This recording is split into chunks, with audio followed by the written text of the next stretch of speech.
Bem que gruda. Abra sua Bíblia no Evangelho de Mateus, capítulo 14. Ligue a sua Bíblia, abra ela, né? Evangelho de Mateus, capítulo 14. Nós vamos ler do versículo 22 ao 33.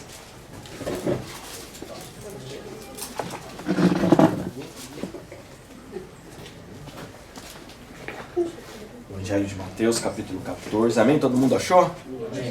Amém. Eu vou ler na versão da King James. Eu normalmente uso a NVI, mas vai dar tudo certo, tá, irmão? Lê na sua aí e vai, no final vai dar tudo certo. Hoje tem várias traduções, várias versões, né? Diz assim, do versículo 22 em diante: E logo Jesus compeliu, ou impeliu, ou ordenou os seus discípulos a entrar no barco e passar diante dele para o outro lado, enquanto ele mandava a multidão embora. E mandando a multidão embora, ele subiu para o monte para orar à parte. E vindo a noite, ele estava ali sozinho. O barco, porém, estava no meio do mar, agitado pelas ondas, porque o vento era contrário. Mas à quarta vigília da noite, Jesus foi até eles andando sobre o mar. E quando os discípulos o viram andando sobre o mar, eles perturbaram-se, dizendo: É um fantasma! E gritaram de medo. Mas imediatamente Jesus falou com eles, dizendo: Tem bom ânimo, sou eu, não temais. E Pedro respondendo e disse: Senhor, se és tu, manda-me ir ter contigo sobre as águas. E ele disse: Vem. E Pedro, descendo do barco, andou sobre as águas para ir até Jesus. Mas ele, vendo que o vento era forte, teve medo e começou a submergir. Clamou dizendo: Senhor, salva-me! Imediatamente Jesus estendeu a sua mão, segurou-o e disse-lhe: Ó pequena fé, por que tu duvidastes? E ele, subindo ao barco, o vento cessou. Então os que estavam no barco, vindo, o adoraram, dizendo: Verdadeiramente, tu és o Filho de Deus. Feche os seus olhos por um momento. Espírito Santo, nós estamos aqui. Há uma expectativa no coração de cada pessoa, Deus, para ouvir a Tua palavra, para ser ministrado pela Tua presença. Tenha liberdade de falar conosco com poder, autoridade, com amor e graça. Desde já eu levo toda a mente cativa à obediência de Cristo. Cada coração, Deus, seja colocado nas Tuas mãos. E que o Senhor tenha liberdade de nos conduzir, de conduzir o nosso coração para onde o Senhor queira. Que o nosso coração esteja inclinado. Deus, tenha o desejo de ouvir a Tua palavra e obedecer. Amém. Fala conosco, Pai. Em nome de Jesus. Amém. Amém. O tema é andar sobre as águas. Eu estava numa expectativa de querer ministrar sobre a ceia, só sobre a ceia. Mas Deus falou algo no meu coração, um misto de coisas que Ele já fala há alguns anos. Eu quero compartilhar um pouco sobre fé com vocês. Amém? Jesus fala que quando o Filho do Homem vier, será que Ele achará fé na terra? A gente tem vivido dias difíceis, né? A gente vê tanta coisa acontecendo, né? E às vezes as coisas não acontecem na nossa vida, e ao invés de acontecer o que a gente quer, ventos contrários vêm, né? E eu sei que aqui em Sorocaba não, mas no Japão tem gente que perde a fé no meio das lutas, das aflições. No Paraná, em Sorocaba não, né? Isso não acontece, né? Mas vai que aconteça um dia aqui, você já vai estar preparado para guardar o seu coração em Deus. Amém? Irmãos, imagine que Jesus estava numa sequência de ministração, ele estava pregando, todo mundo cansado, e ele já tinha uma vez despedido os discípulos, e ele, ele já tinha uma vez ido para o mar, para os discípulos, no mesmo mar da Galileia, que na verdade quando a gente for lá a gente vai observar isso, que é um grande lago, só que eles chamam ele de mar porque de uma margem você não consegue enxergar a outra, e é isso que normalmente diferencia um mar de um rio. O rio você olha, você vê o final. Você vê do outro lado, você fala, não, dá para chegar ali. Agora o mar não. Né? O mar, inclusive na Bíblia, ele representa a separação, o distanciamento, né?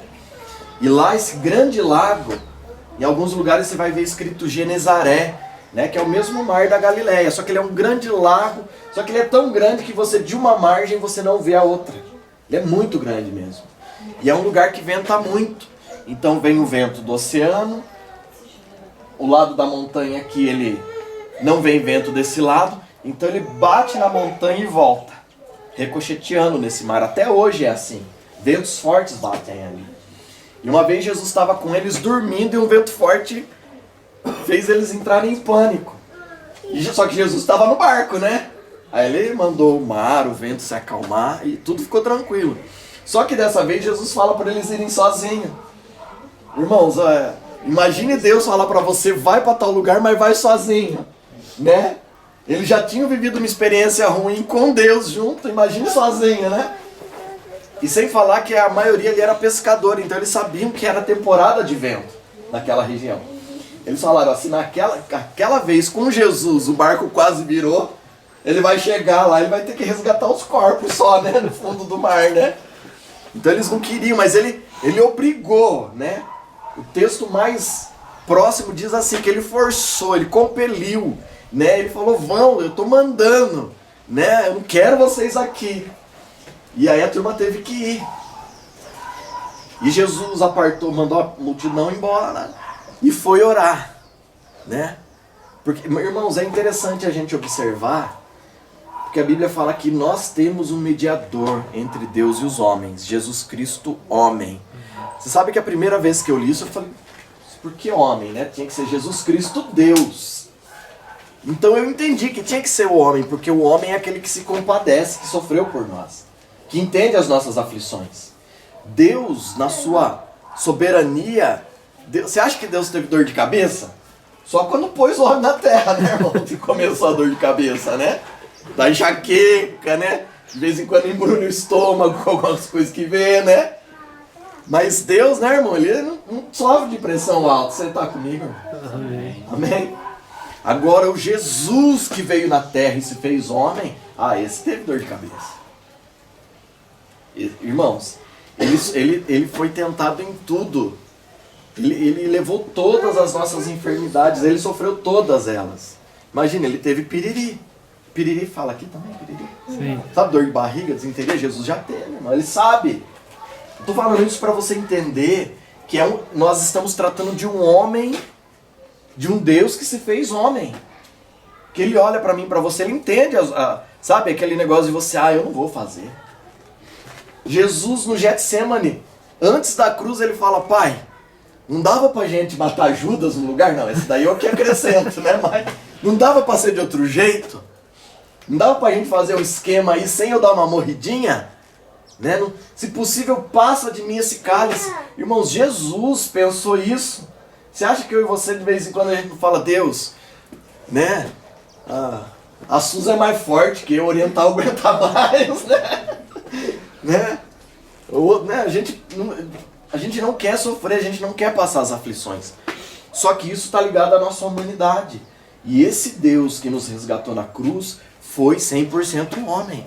E ele é o mediador, ele é aquele que se coloca diante de Deus e fala, eu sei o que eles sentem lá. Eu sei as aflições deles. A gente não está solto no mundo, irmãos. Amém? Amém. É importante a gente acreditar nisso. Porque tem hora que realmente ele libera a gente.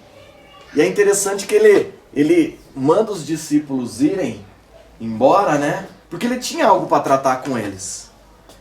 Jó 42:2 fala assim, que Deus ele pode todas as coisas e nenhum dos seus planos podem ser frustrados. Jó declara isso. O Senhor Deus pode todas as coisas e nenhum dos seus planos podem ser frustrados. Jesus tinha um plano com aquele grupo. Ele queria trabalhar a fé no coração deles. Irmãos, para a gente ser trabalhado em fé, tem que ter uma circunstância, uma situação que exige a gente pôr esse trem em prática. Você concorda comigo, irmão? Alguém aqui já pediu para Deus dar fé? Alguém já pediu? Amém? Vai vir vento, vai vir tempestade, porque você vai ter que reagir a essa situação. Você vai ter que dar uma resposta. Você entende isso, irmãos? Jesus manda eles e sabe o que é interessante? Eles estão no barco e fala que o vento era contrário. Por que o vento era contrário? Eles estavam querendo ir para Gadara, só que eles não conseguiam chegar porque o vento era contra eles. Imagine Jesus falar para eles, vá para o outro lado, e ele manda um vento para ir contra você. Você já pensou nisso, irmãos? Parece coisa de Deus isso? Você fala, não, isso é o diabo fazendo, né, irmãos? O diabo levantou contra mim.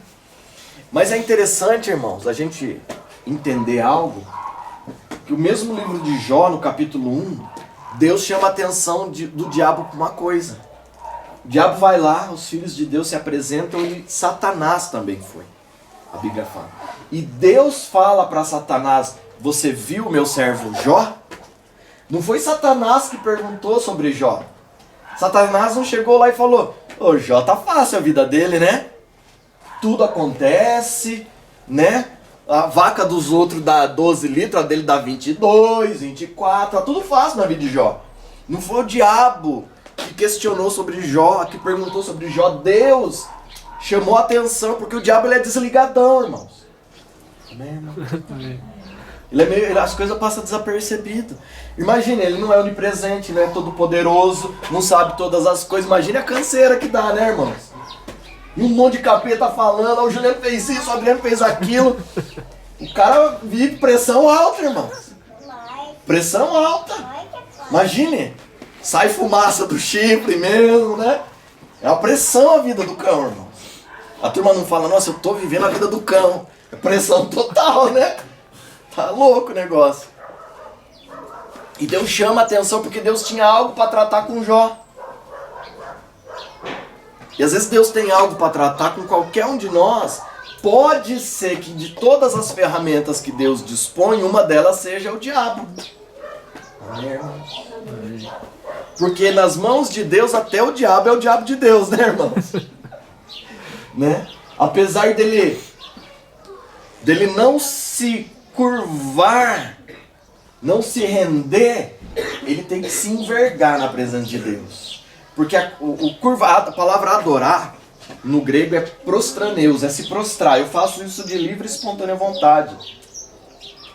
Agora você pode pegar uma madeira e tensionar ela e obrigar ela a chegar numa situação. Deus faz assim com o diabo. E de vez em quando ele solta a coleira e ele fala, pega. Vocês lembram daquele filme lá, acho que é Cão de Briga? Né, com o Jet Li? De vez em quando Deus solta e fala, pega. Não com aqui em Sorocaba Deus não manda, mas eu sei que lá no Japão de vez em quando tem que pegar. Deus tinha algo para tratar com Jó, irmão. Se você ler bem lá, você vai ver que era o orgulho o problema de Jó. O problema dele, ele tinha uma situação de orgulho na vida. E toda vez que Deus quer fazer a gente crescer, ele vai medir. Porque o contrário do orgulho é a humildade. Né? E o orgulho, a única coisa que diferencia ele da humildade é que o orgulho eu penso mais de mim. Né? Sabe aquela música? Mais de ti e menos de mim. Ela é ao contrário pro orgulhoso, né? É como se Deus precisasse mais do Juliano, né? E às vezes a gente se sente assim, as coisas começam a dar certo na nossa vida. Alguém já viveu situação de, sabe, tudo redondinho? Sabe? Tá tudo lindo, né, irmãos? O marido fica mais bonito, parece que a mulher tá mais bonita, né? Os filhos estão mais obedientes, né? As vendas acontecem, né? Aumenta o salário. Sabe quando tudo tá dando certo? A gente pode cair na ingenuidade de achar que é por nossa responsabilidade. E aí Deus ele precisa liberar uma porção nova de humildade sobre a gente. Porque Deus ele sempre quer dar mais para nós, irmãos. Acredite, Deus quer mais me abençoar do que eu quero ser abençoado. É importante a gente entender. Ele quer liberar tudo na minha vida. Só que para ele liberar esse nível de autoridade, de presença dele, ele vai sempre medir como que a gente está de orgulho, né? E eu lembro que quando eu tive esse período que eu fiquei muito doente, sem sair da cama, e um dia a Susan chegou pra mim, né? E ela falou assim, nossa, você tá com um bafo de remédio? Eu tava 1 ano e meio tomando Tramal, 3 comprimidos por dia, antidepressivo. E, né, tava medicamento puro, né? Tirava sangue, dava pura química, né? E é interessante, irmãos, porque aí Deus ministrou no meu coração isso. Ele falou que o orgulho é igual ao hálito. Que quem tem não sabe que tem, né? E às vezes a gente tá vivendo uma situação que a gente acha que a gente... É a nossa capacidade, é fruto de pesquisa, é o meu estudo. Deus, eu estudei, fui pra faculdade, falo tantos idiomas, estudo. É a minha capacidade. Né? Mas a gente precisa entender que nada é por nós, é tudo sobre Ele. Tem tudo, não tem a música, tem tudo a ver com Ele? É tudo dele, irmãos. Se você fez a faculdade, foi Ele que liberou. Se você fala mais idiomas, foi Ele que te capacitou. Amém, irmãos? Amém. Porque senão os ventos vão vir contrários para a gente entender que a gente está dando uma resposta errada para aquilo que Deus quer manifestar na nossa vida. Porque a humildade é o Juliano pensar menos nele. Não é que eu sou o menor dos menores, a síndrome de Gideão. Eu sou o menor do menor, do menor, do menor, do menor, né? Não é isso, é pensar menos em mim. Não é menos de mim. É menos em mim, é mais no Márcio, é mais no Léo, é mais nos outros. Né? Porque o coração de Deus é assim, né? Jesus não morreu na cruz pelo Juliano. Jesus morreu na cruz pelo mundo, você sabia? João 3,16 fala isso, porque Deus amou o mundo. Então Deus não amou a igreja que ia ser levantada. Deus não amou crente. Deus amou o mundo. Ele olhou para o mundo que não tinha nada para lhe dar e Ele deu tudo para o mundo. Esses são os olhos de Deus. E por que isso tem a ver com fé? Esse tratamento de Deus tem a ver com fé. Porque, irmãos, nós não conseguimos amar as pessoas se a gente não tiver fé. Por que eu não consigo amar as pessoas se eu não tiver fé? Porque Deus, Ele olha para uma pessoa não pelo que ela é, mas pelo que ela vai se tornar. Eu costumo dizer que Deus, Ele olha para nós com os olhos do propósito. Sabe? Tem um propósito eterno sobre o Juliano. E Deus sempre olha para o Juliano com a expectativa que eu vá viver esse propósito eterno. E o que Deus quer que a gente faça? Ele quer que a gente olhe para as pessoas com esses mesmos olhos. Sabe? Porque às vezes a pessoa não está, mas ela tem um propósito. Ela pode não estar vivendo. Você entende isso, irmão? Amém. Né? Eu sei que você está vivendo tudo que Deus tem, né? Você acorda de manhã, você entra na agenda de Deus, né? Você não faz nada fora, mas acredite, tem gente que não vive. Sabe? Tem gente que não está dentro desse propósito. Só que Deus, Ele deseja que a gente seja essa ponte, esse acesso.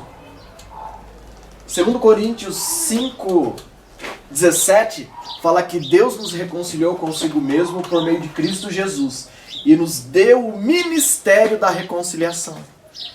Todo mundo aqui já sabe qual é o ministério que tem? Todo mundo? Alguém tem dúvida? Você quer saber qual é o seu ministério? 2 Coríntios 5:17. Ministério da reconciliação. Fala em línguas aí, irmão. Aleluia. Acabei de liberar o seu ministério. Esse é o ministério universal. Reconciliar pessoas com Deus. Amém? E eu tenho que ter fé para viver isso, irmãos. Jesus estava formando 12 homens ali que iam reconciliar o mundo. Irmãos, imagine.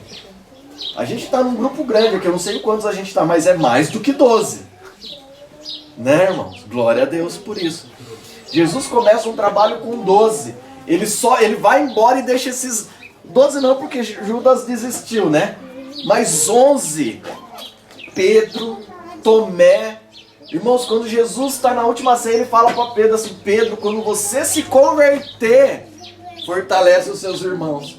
Pedro já expulsava demônio, curava enfermo, e Jesus fala que ele não tinha se convertido ainda, irmãos. Você entende isso? Tinha Tomé no meio dessa igreja, e Jesus vai e ele confia que aquele grupo ia produzir algo na terra. Por isso que Deus olha para mim e para você com essa expectativa. Eu sei que você olha para vocês e fala: não, eu não dou conta dessa expectativa, né? Porque, queira ou não, eu estou jogando uma responsabilidade sobre os seus ombros. Você está entendendo isso, irmão? Em nome de Jesus. Só que a tradução da palavra responsabilidade significa resposta. Por isso que eu tenho falado sobre resposta. Os 3 últimos cultos eu falei que a gente tem que ser resposta, porque isso é a responsabilidade. Você tem que ser resposta no seu trabalho, você tem que ser resposta na sua família, porque existe essa responsabilidade, esse encargo. Amém, irmão? Amém. Precisa de fé para isso, não precisa? Sim.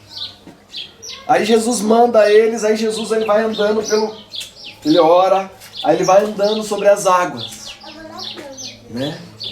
Jesus não fez ilusionismo, ele andou sobre as águas. Hoje tem alguns ilusionistas fazendo isso, né? Pega uma piscina, põe a base de acrílico. Eu até pesquisei para ver, eu falei, será que o cara encapetou e andou mesmo sobre as águas? Mas depois a gente vai ver, não, né? Tem toda uma base de acrílico, posição de câmera, né? Você já viu isso, né, irmão? Jesus não tinha isso, né? Ele andou mesmo sobre as águas. E sabe o que é interessante, irmãos? Que ele queria gerar mais fé na vida daqueles homens. E fé para tudo, inclusive andar sobre as águas no meio dos ventos contrários. Porque os ventos não pararam a hora que Jesus veio andando. O vento só parou quando Jesus entrou no barco. Não é isso que está no texto? Jesus vem andando, o vento contrário, ele está indo na direção deles, né? E ele está indo, e Pedro fala, se é o Senhor, me manda aqui ter contigo. Irmãos, o mais impressionante é que Pedro andou sobre as águas. Pedro andou. Ele afundou, mas ele andou, né, irmãos? Alguém aqui já andou sobre as águas? Pedro andou, irmão. Como que deve ter sido, né?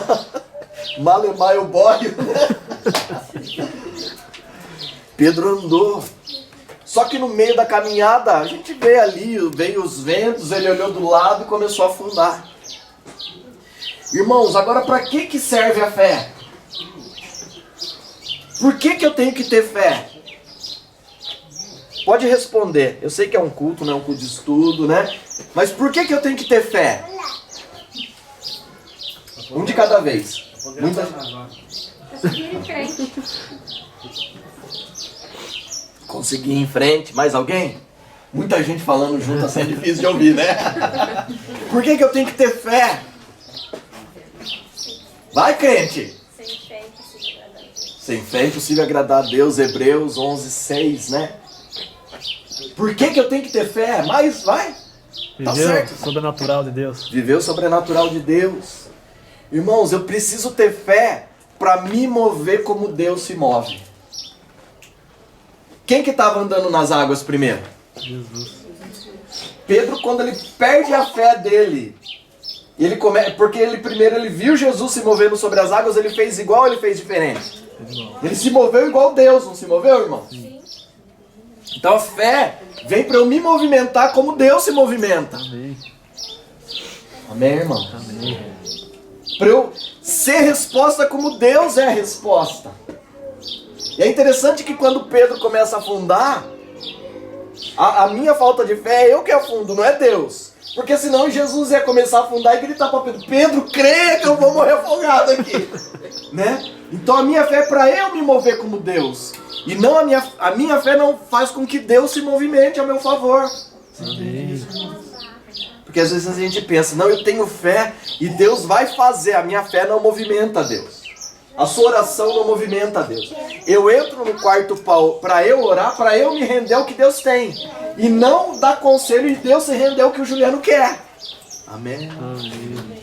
É porque às vezes a gente ora e fica ali, Deus, usa aquela pessoa para falar comigo. Eu estou precisando dessa porta aberta, usa tal pessoa. A gente quer mostrar para Deus o caminho que ele precisa seguir. Até porque a gente, por experiência de vida, sabe mais, né, irmãos?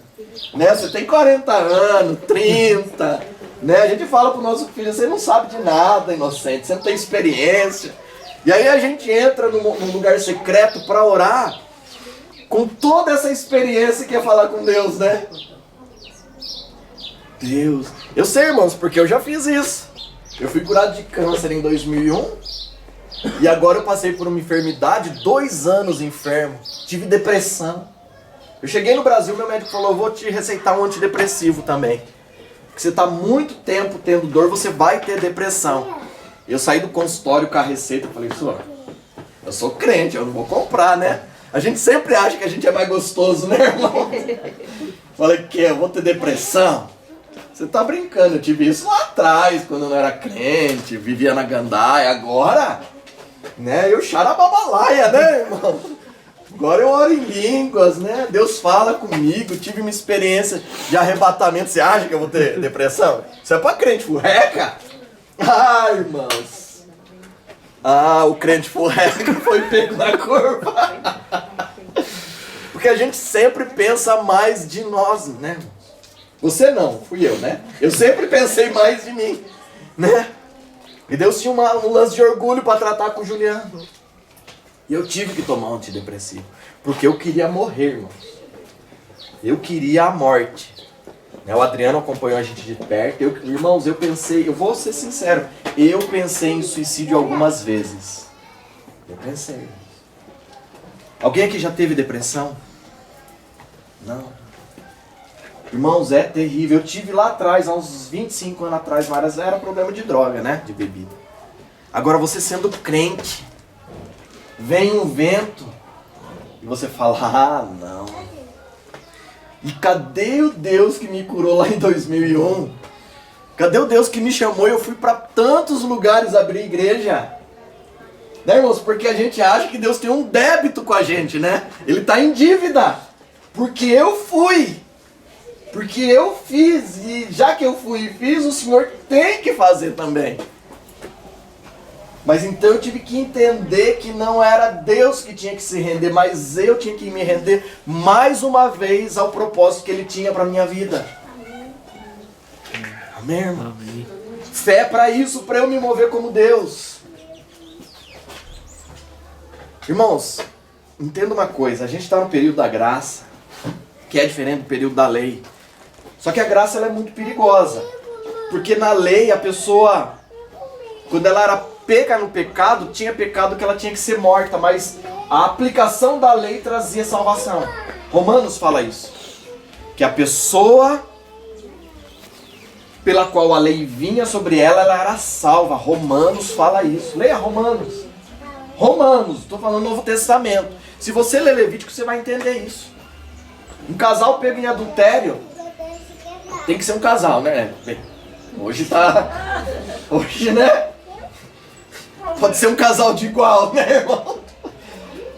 Mas um homem ou uma mulher que tem um casamento e se envolve num relacionamento extraconjugal, isso é adultério. No Velho Testamento eles eram pegos no flagrante, eles tinham que ser apedrejados até a morte. Aí você fala, nossa, que Deus ruim, né? Um filho rebelde que não se curvava às vontades, à direção do pai, era rebelde, desobediente, já tinha sido falado, não mudava, era chamado sacerdote, ele era levado para as portas fora da cidade e era apedrejado até a morte. Um filho! Um filho. Imagine o seu filho rebelde, começa a aprontar, dá dor de cabeça, você ensina, aí você vai buscar no sacerdote o que deve ser feito, o sacerdote fala, a gente vai ter que matar ele. Você está entendendo isso, irmão? Parece que esse Deus é o mesmo do Novo Testamento? Só que sabe qual é a diferença, irmãos? Um filho morto ali era salvo.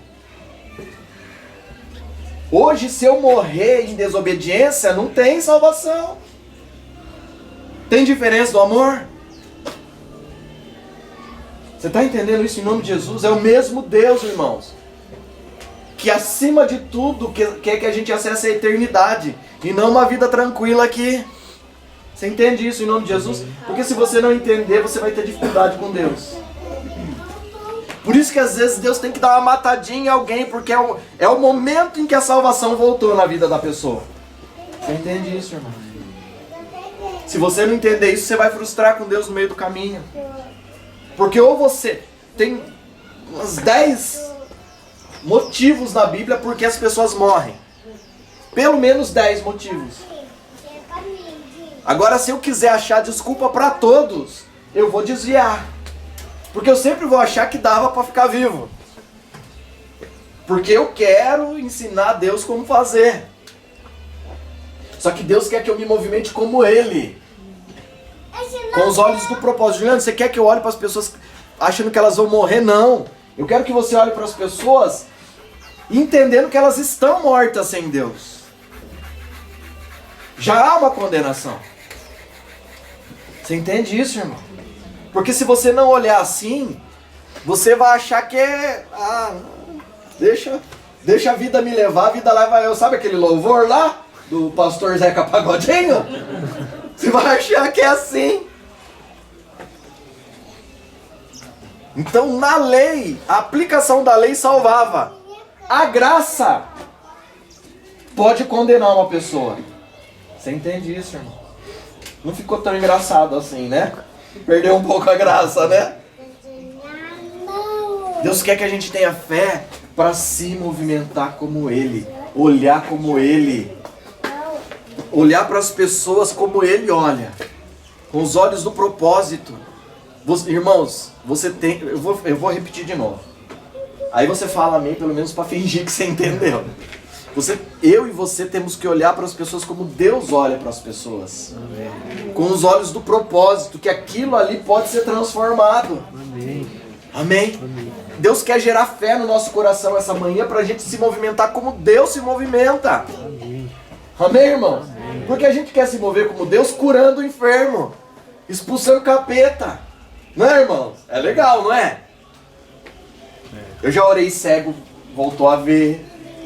Eu já orei gente com síndrome de Down foi curada. Criança com síndrome de Down foi curada. Não, síndrome não, com autismo foi curada. Né? Com câncer eu nem sei quantos, com lepra. Eu só até hoje não levantou nenhum paralítico e nem ressuscitei um morto. Mas estamos caminhando aí, uma hora Deus vai dar a graça. É legal, irmãos. A hora que você olha um cego, ele vê você. Você não faz ideia do que é isso. Alguém já teve essa experiência? Pessoas com câncer serem curadas, com lepra. Você passar a mão e sumir a lepra. É legal, né, irmãos? Você falar pro capeta sai e ele sai. Você se sente gostoso, irmãos. Só que não é esse poder que Deus quer gerar na nossa vida. Ele quer empoderar-nos para amar. Amém. Porque se eu curo, porque eu posso curar, não é Deus que está curando. É uma manifestação de dom. Que não salva. Jesus curou um monte de pessoa que não recebia aquilo como o amor de Deus, mas como o poder de um Deus que estava andando na terra. Só que nunca foi o poder, foi o amor manifestando. Porque o poder é para amar. O poder não é para se manifestar. Porque a gente ouve a palavra poder e a gente pensa nos Estados Unidos, poderoso. A gente pensa no exército de Israel, poderoso. Você pensa em poder, força, né? Só que na Bíblia o poder não é para isso. O poder é para servir, para amar. Você entende isso? Por que o homem diminui, né? Deus quer nos empoderar de fé para nos movimentarmos como Ele se movimenta. Amém, irmãos? Para a gente começar a viver o que Ele pode fazer a gente viver. Você quer isso na sua vida? Você quer isso através da sua vida? A fé vem para isso. Eu não vou me movimentar igual aquela pessoa. Eu não vou falar igual aquela pessoa. Eu preciso me movimentar como Deus se move. Não é um pouco diferente, irmãos? Mas é um pouco melhor também, não é? Afinal de contas que é igual a Deus, né, irmãos? Né? Às vezes você quer se movimentar, tem uma pessoa que é referência, isso não tem problema, que é um exemplo na sua vida, não tem problema, mas a gente tem que se mover como Deus se move. Porque o amor de Deus se move sem interesse. O que você tem para oferecer para Deus? O que você tem? Seu carro? Seu carro? O dízimo que você dá? Não tem nada, irmão. Se você tem um carro, Ele deu. Se você pode dar o dízimo, Ele te deu saúde e emprego. Você está respirando, foi Ele que deu fôlego de vida. Nós não temos nada para dar para Ele, irmãos. Então o amor dele não tem interesse. Ou tem? Ele não se move com interesse, Ele se move em amor. 1 João 4,8 diz que aquele que não ama não conhece a Deus, porque Deus é amor. Não é que Deus tem amor, ele pensa em amor, ele fala de amor, não, ele é. Ele é amor. Não é diferente, irmãos? Ele está empoderado de amor. Por isso que ele salva uma pessoa do inferno. Por isso que ele cura o enfermo. Porque ele é amor. E aí ele pede nessa manhã pra gente ter a ousadia de descer do barco. O barco é o quê? Aquilo ali, sabe? É o lugar seguro, né, irmãos? É o ambiente controlado. O vento era contrário, mas o barco ainda era o melhor lugar para estar, né? Era um ambiente de controle.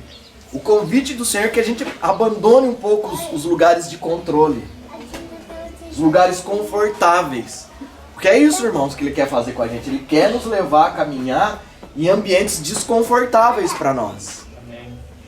Em todos os sentidos, irmãos.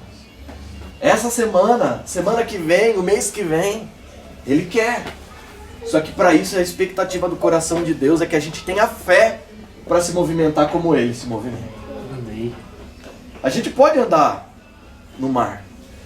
A gente pode repreender os ventos fortes. Mas tudo isso vai ser através de uma movimentação de Deus nas nossas vidas. É essa a expectativa. Né? A gente tem aqui hoje a ceia do Senhor. Representando o corpo e o sangue de Cristo. É mais dele em nós. Espiritualmente é isso que acontece. É mais dele em nós. Mas para quê? Você terminar a reforma na sua casa. Trocar de carro. Um emprego melhor. Aumento de salário.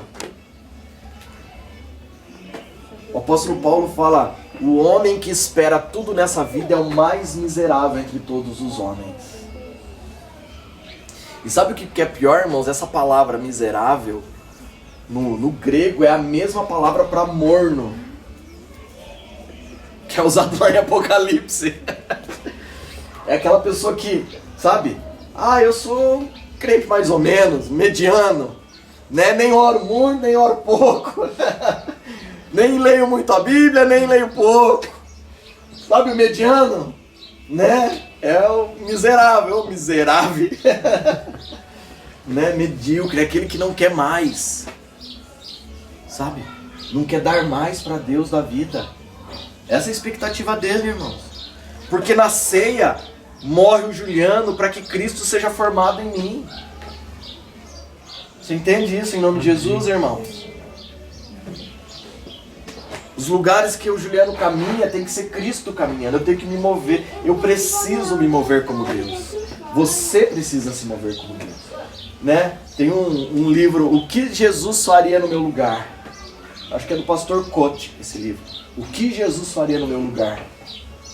Né? Irmãos, João e Tiago, 2 irmãos no ministério, expulsando demônio, fazendo arrebento lá, sabe? E eles eram discípulos de Jesus. Pensa nos meninos que tiravam foto com os outros, sabe? Não aguentava convite para ir pregar em todo lugar. 2 meninos novos, mas bombando o ministério deles. Jesus manda eles à frente. Aí eles chegam em Samaria, Jesus chega depois e eles não conseguiram um lugar para eles dormirem. Porque Jesus tinha cara de quem ia para Jerusalém. A expressão dele mostrava isso. E outra coisa, era período de Páscoa, né? Então ele tinha que ir para Jerusalém. O judeu estava passando por ali. Falaram, não vamos dar posto para judeu. E aí sabe o que eles falaram? Vamos pregar o evangelho aqui, vamos ministrar amor nesses caras, vamos orar por eles, Jesus. Não, eles falaram assim: o Senhor quer que a gente ore e mande cair fogo do céu como Elias fez? 2 meninos cheios de manifestação de poder, mas não tinha amor. Não tinha amor. Mas eles tinham poder. Porque o mesmo poder que salva, mata. Você entende isso, irmão? O mesmo poder que morreu na cruz por nós vai vir como juízo um dia. Você entende isso, irmão? A próxima vez que ele vier, mensura isso no ambiente que você vive. O tempo que você tem de vida é esse tempo que você tem para se empoderar de Deus.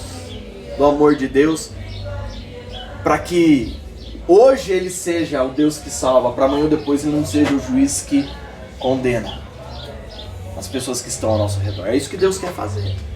Jesus queria salvar Samaria, tanto que Ele queria que antes Ele foi lá e falou com a mulher samaritana. Tinha um propósito naquela cidade.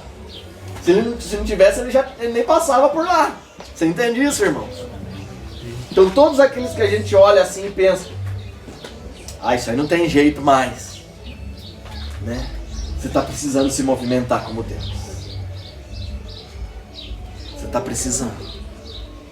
Porque Deus, Ele sempre, sabe, os que têm menos condição, as opções que não teriam da onde ser usada. Paulo perseguia cristãos, matava cristãos. Tinha como um homem desse falar do amor de Deus, irmãos? Aí ele se converte, não caiu do cavalo, mas ele caiu em terra. Lê lá Atos 9, não tem cavalo. Ele cai, se prostra, vê Deus. E ele falou, tô pego. E Jesus fala, por que você me persegue? Né? Então, irmãos, relaxa. Se você está se sentindo perseguido, Cristo está tomando isso para Ele. A nossa função é nos movermos como Deus. Não trazendo condenação, mas manifestando o amor dele onde estivermos. Deixa que o perseguidor, Jesus trata com ele. E às vezes esse daí vai virar uma bênção na mão dele, viu, irmãos? Você entende isso? Imagina a turma vendo Paulo chegando. Ô, irmãos, tô aqui, vou trazer uma palavra. Os caras, você tá louco, meu? Esse cara tá armado até os dentes. A hora que a gente fechar o olho pra orar, ele vai passar fogo em todo mundo. Esse cara é faca na caveira, né? Os cristãos tinham medo, não é esse que perseguia os seguidores do caminho, era o rumor da época. Lê Atos. Lê lá, você vai ver. Ninguém queria andar com Paulo, irmãos. Porque, ou Paulo tava armando o esquema e entrando ali na surdina, era um agente secreto, sabe? Fingindo de crente. E ele, daqui a pouco ele vai pegar uns 30 mil crentes aqui. Os caras vão prender, vão pegar os principais e os apóstolos meio escondidos. Não, ele vai pegar a fonte. Ou pior, esse cara se converteu mesmo e todo o sacerdócio, toda a guarda do sacerdote vai matar ele quem estiver junto. Então é um cara muito ruim pra estar junto, né? Os caras falam que aí, só que Deus sempre levanta um Barnabé, né, irmãos? Um filho da consolação, né? Sempre vai ter um, irmão. E Jesus, ele tem essa expectativa que a gente às vezes seja um filho de consolação na vida dos outros. Irmãos, a gente pensa assim que a gente tá bem de saúde, o dinheiro tá bom, o carro tá bom, a lei da gravidade não derrubou a mulher ainda, né? Porque a gravidade vem, né, irmãos? Vem pra todos, né, irmãos? Começa a cair, a gente começa a querer derreter, né? Mas tá tudo bem, aí a gente acha que só com o outro que acontece. A gente visualiza assim. Que a gente não precisa de ninguém. Só que Jesus indo pro Gólgota para ser crucificado, ele precisou de uma pessoa para ajudar ele a carregar a cruz. Ele precisou de um etíope para carregar a cruz dele. Que a gente possa ser essa pessoa também na vida de alguém. Só que isso a gente tem que ser empoderado de fé para a gente se mover como Deus se movia. Inclusive se a gente precisar, porque o próprio Deus precisou que alguém carregasse a cruz dele até o final. Você acha que Jesus não dava conta, irmão? Mandar uns 4 anjos reforçadão ali, e aquela cruz ficar suave, ficava ou não ficava? Mas a humanidade estava se rendendo ali. A humanidade estava se prostrando. Era ele, homem, se prostrando às pessoas, falando, eu preciso de ajuda. Eu acho que eu vou ter que acabar, né? Eu vou ter que comprar o microfone da próxima vez, né? Sempre há esse propósito, irmãos, da gente se mover como Deus se move. Ou eu preciso, ou alguém vai precisar de mim. Você está disposto a ser resposta de Deus? Amém. A amar como Ele ama? Renunciar tempo de qualidade com a sua família para servir os outros? abrir a sua casa para alguém jantar lá e tomar o tempo seu? Você está disposto, irmãos, em dormir menos e orar mais? Você está disposto a pagar um preço? Né? Porque a gente pensa que está na graça e a gente não precisa fazer mais nada, né? A gente precisa, irmãos. Tem muito ainda para a gente fazer. Se coloque em pé, vamos orar.